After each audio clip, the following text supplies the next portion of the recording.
I'm not even sure what game we're playing. Yeah. When I look at the players after, I'm like, maybe I should know one, but I'm not so sure. The only negative thing right now is that he pulls out the default knife. You cannot make that insane clip and pull out a default knife. You know, that should be illegal. Hey guys, it's me, Sirah, and Chrisen who joined me, and today we're gonna react on some clips, some CSGO clips. Let's see how it goes. So I will now go on to talk about the mouse. The mouse sounds like this. Leo comes in with another sight, does offer up a 1 and a 2, but and the third, that's spectacular from sight. I'm not even sure what game we're playing. Yeah. I'm guessing Sauce. Okay, FNX.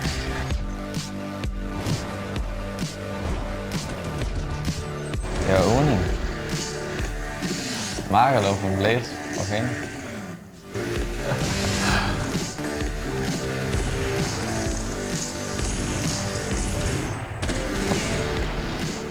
Oh yeah. That was some highlights. And it's going to take a perfect round here from Taz to win it. And the first one comes in. Sykes, my man of the match goes down. Taz picks off Door. Mousesports may not have this one, so he's Actually knifed him. with a knife. And that just adds insult to injury. The Germans have done it in stop. Kind of crazy to go for the knife right in the final. Yeah. But also, like, when you look at like the PCs and like how they're sitting, it's hard to think that that's like what it started as, you know? Crazy to think of that how much Counterstrike has moved. Yeah, like, since then. Yeah. Evolved a lot over the years, you can say. And when I look at the players after, I'm like, maybe I should know one, but I'm not so sure. Gabi, is he playing here? Who's Gabi of It these? could look like him actually. No way that's Gabi. like- No way that's Gabi. Wait, Oh, that's that was him. Gabi. Yeah, that was him. Need lighting. Of course. Wait, when we see them now. Yeah, it is. You can see it in Yeah. his face. Like, He's too young though. When I'm not confident if it was 1.6 or if it was Sauce. my friend bought me Sauce, but I never played it.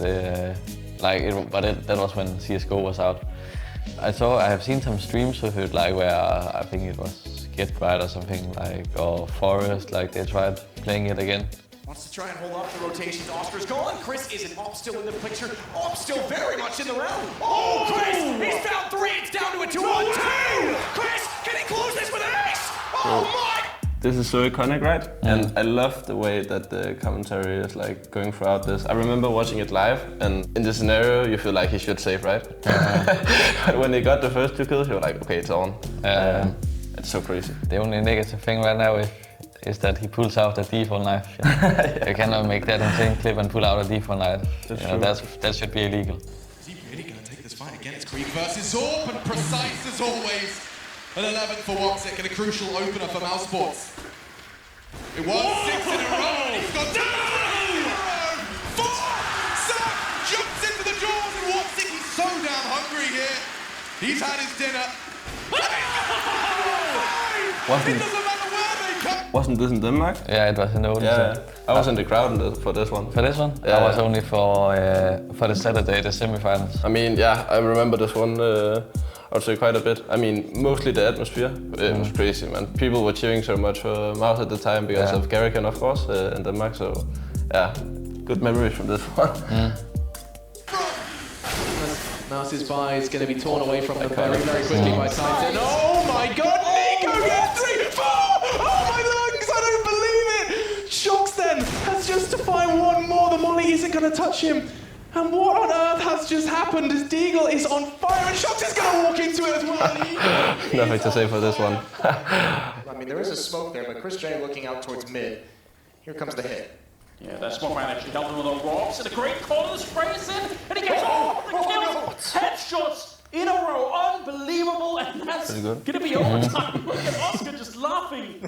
It's just confirms like that MOUZ is a great organization and is like doing the right thing, like helping players, and like when you see that they are getting recognized like legends of the game, and you play in MOUZ and they started playing in MOUZ as well, then you're like, yeah, happy to be here at least. I think throughout the years, MOUZ has always been like a really competitive team, which is really hard to do in such a competitive environment where you compete with the rest of the world, of course. And I think it also gives a bit of like motivation, but also like a bit of hunger to try to prove yourself within MOUZ, because you know how many talents have been through the pipelines, and it's a good place to represent yourself as a player, but also as an individual. When I had to join MOUZ initially, I was gonna take like a gap year. I finished like primary school, you could say, in Denmark. And then I made like an agreement with my parents that I could take a year off and see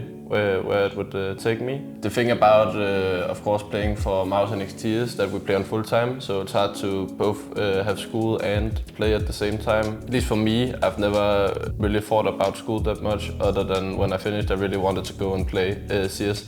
Like my main focus from like when I was 14, that I wanted to like try to pursue that one day and see where it would take me. And now I'm on my second year, and hopefully it will continue like this. I didn't like immediately go to full time. I took like a school year, like extra primary school year, to also have more time to play CS. So it wasn't like the school didn't require that much from me, and I could just focus pretty much on it. And then like half a year ago in the spring, I got offered to join a full-time team, and I just took the chance. If I was good enough, then I could maybe create a living, and then I got the offer from MOUZ, and now, that's also a gap year for me now. But hopefully I will continue for a long time. Guys, I'm playing in the city smoke. Yeah, that's fine. I flash you behind you, Adam.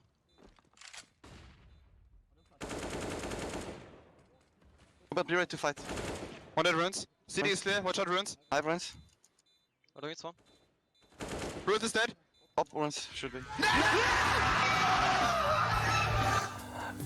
This is one of like my favorite things. Not maybe in particular this clip, but like the MOUZ NXT at the time, because in general, like the entire WePlay Academy League, I remember when it got announced that there was gonna be an Academy League, I was so excited because, you know, young players, and you were hoping to get a chance one day on an Academy team and play in the WePlay League. It was like so surreal, but also like I think it was one of the first times where you could hear like voice comms of the teams, and like hearing the energy that the MOUZ boys had, like you could feel this energy. You felt like a part of the team almost when you were like listening to it. Yeah, for me that was like, it was like a big, what do you call it, like a role model for me at the time, because I was like, okay, I wanna be that. Now, the bait, the switch, the body, and all of it is line up for exertion. That's what you want to see. 4 out of the MP9, and just like that, MIBR evaporate. They are nothing but gas. That's a pretty new one, right? That's like from last week when they played. Season 18, I think. So it's pretty. With Jimmy. Jimmy, okay, He's having a go. He's giving it a good go. A good shake of the stick. The long and lethal stick. Torji! Jumping down! Oh, Torji! What is that? Ungodly! I mean, this is what I'm talking about with the crowd, right? Yeah. Like, look at all the hype, and you can feel like everyone is like going crazy because of like what he just did. I mean, I've been there for a little longer than you, but I think, at least from my experience now with MOUZ, that there's like a really good connection with like the main team, where if you need help or if you want to reach out, there's always a possibility for it. With the people around the NXT team, it almost feels like you're a tier 1 team, I would say.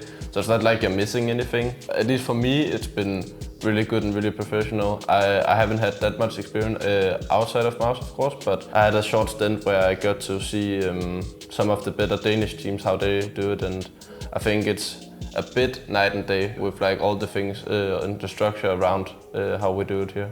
I hope for one day that I am that good that I can like take the next step into tier 1, hopefully as an IGL, of course. Focusing on being a better IGL and getting as a better rifler, and then hopefully one day going to tier 1. Know what is needed in my role and how can I be the best at my role. Communicating, like be better. Now I just transitioned from Danish to English, so I think it's been pretty smooth, but there's also some stuff there I have to like practice. Just being a great teammate, being good at like evaluating with each other and being a person that I like, being the individual person that I want to be and to be known for, and the player I want to be and be known for. That's like my focus. Okay guys, so this was me, Sirah and Kristen reacting to CSGO clips. If you have any others that you would like us to see, you can comment down below, and then remember to like and subscribe, and I'll see you next time.